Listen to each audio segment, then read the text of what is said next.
Supreme court से पहले से एक आर्डर निकला हुआ था 2000 में, फिर 2002 में, फिर 2005 में मुख्तलिफ आर्डर्स इस सिलसिले में जारी हुए हैं कि साउंड एंड पोल्यूशन कंट्रोल के सिलसिले में।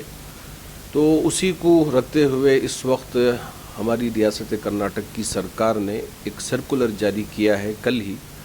उस सिलसिले में हमने यहाँ के पुलिस महकमे से भी बात की है और हुकूमत के अफराद से भी बात की है।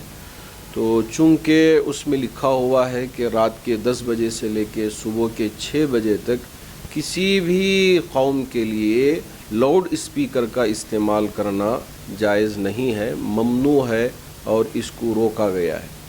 ऐसे में अब चूँकि हमारी फ़जर की अज़ान सुबह 5 बजे या 5:30 बजे या 5:15 बजे जब होती है तो यहाँ मुश्किलात पेश आ सकती हैं।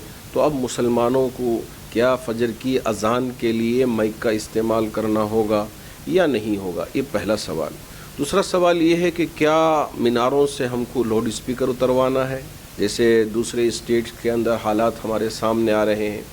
और तीसरा सवाल ये है कि क्या दूसरी जो 4 नमाज़ें हैं तो उनको माइक्रोफोन का इस्तेमाल करते हुए अज़ान उसमें दिया जा सकता है या नहीं।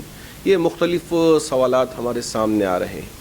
इस सिलसिले में मैं पहली वजाहत ये कर देना चाहूँगा कि अभी जो सर्कुलर आया है वो सुबह के यानी शाम के 10 बजे से सुबह के 6 बजे तक के लिए है। उसमें फ़जर की अज़ान इस सिलसिले में हमारी रियासत के जो ख़द आवर तंजीमें हैं और हमारे हज़रात उलमा इकराम हैं और ऐसे ही हमारे सियासी क़ाइदीन हैं, इनके दरमियान में हज़रत अमीर शरीयत दामत बरकातुहुम और हम सब मिल के बाहमी मशवरा कर रहे हैं।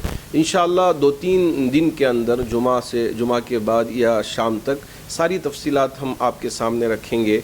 आया ये है कि हम सीएम से मिल के बात करके इस सिलसिले में एक इजाज़त लें, या ये है कि नहीं चूँकि हालात ठीक नहीं हैं तो इसी सूरत में क्या हम फ़जर की अज़ान को अपनी मस्जिद के अंदर ही माइक्रोफोन के ज़रिए से दे लें, बाहर आवाज़ ना आए तो ये कर लें, या ये है कि हम इस सिलसिले में कुछ और भी काम करना है। बहुत मुख्तलिफ मशवरे हो रहे हैं। तो इंशाअल्लाह जो हतमी मशवरा होगा और जो फ़ाइनल हमारी बात होगी इंशाअल्लाह वो आवाम तक पहुंचाने की कोशिश करेंगे। ये बात जो मीनारों से स्पीकर उतरवाने की या लाउड स्पीकर या पुंगे उतरवाने की जो बात सामने आई है, इसमें किसी तरह की कोई परेशानी नहीं है। मस्जिद की कमेटियाँ इस पर बिल्कुल तवज्जो ना दें, बल्कि वो स्पीकर रहेंगे। अलबत्ता चूँकि हमारे लिए सुप्रीम कोर्ट का आदेश है कि इतने डीबी के अंदर ही साउंड रहना है, तो आप बराए मेहरबानी जो डिवाइस तैयार करवाया गया है साउंड को कंट्रोल करने के लिए, हर मस्जिद की कमेटी उस डिवाइस को लगा लें ताकि बकिया जो अज़ानें हैं वो भी उसी डिजिबल के अंदर हम दे सकें और कभी किसी के लिए कोई परेशानी ना आ सके। तो जितने भी हमारे यहाँ मीनारों पे पुंगे हों कोई परेशानी होगी नहीं। जितने डीबी के अंदर साउंड होना चाहिए ये डिवाइस कंट्रोल कर लेगा। तो अब ये मीनारों पे चढ़ना उतरवाना ये सारी परेशानियों में हमको पड़ना नहीं है। इंशाअल्लाह हज़रात उलमा इकराम और हज़रत अमीर शरीयत दामत बरकातुहुम हमारी रियासत के सियासी लीडरान सब मिल के इस पर बाहमी मशवरे कर रहे हैं, तबादले ख्याल कर रहे हैं और हुकूमत के अफराद से भी बात कर रहे हैं। तो एक हतमी फ़ैसला होने के बाद इंशाअल्लाह हज़रत अमीर शरीयत दामत बरकातुहुम सब के सामने ऐलान फरमाएंगे। जब तक मसाजिद की कमेटियों से हमारी गुजारिश है कि आप इत्मीनान से रहें, कहीं कोई परेशान होने की ज़रूरत नहीं कि अभी से भाग दौड़ लगाएं कि कहाँ जाएं, हम कैसे परमिशन लें और क्या चीज़ें उसमें दाखिल करना है।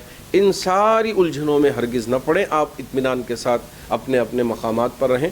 इंशाअल्लाह इस पर बहुत जल्द सारी तफसीलात आपके सामने हम पेश करेंगे। गवर्नमेंट के जो सर्कुलर होते हैं उसका गलत इस्तेमाल होता है। इस वजह से हमारे तमाम सियासी रहनुमा और हमारे ज़िम्मेदार और हमारी तंजीमें और हमारी जमातें मिलकर इन सारी चीज़ों पे नज़र रख कर मसाजिद की कमेटियों की मुकम्मल तौर पे वहाँ रहनुमाई भी करेंगे और उनका मुकम्मल ताउन भी करेंगे ताकि किसी के लिए कोई तकलीफ़ ना हो और परेशानी का सबब ना बने ये सर्कुलर। उस वजह से ही ये सारे मशवरे हो रहे हैं ताकि सब के लिए राहत का सबब बन सके।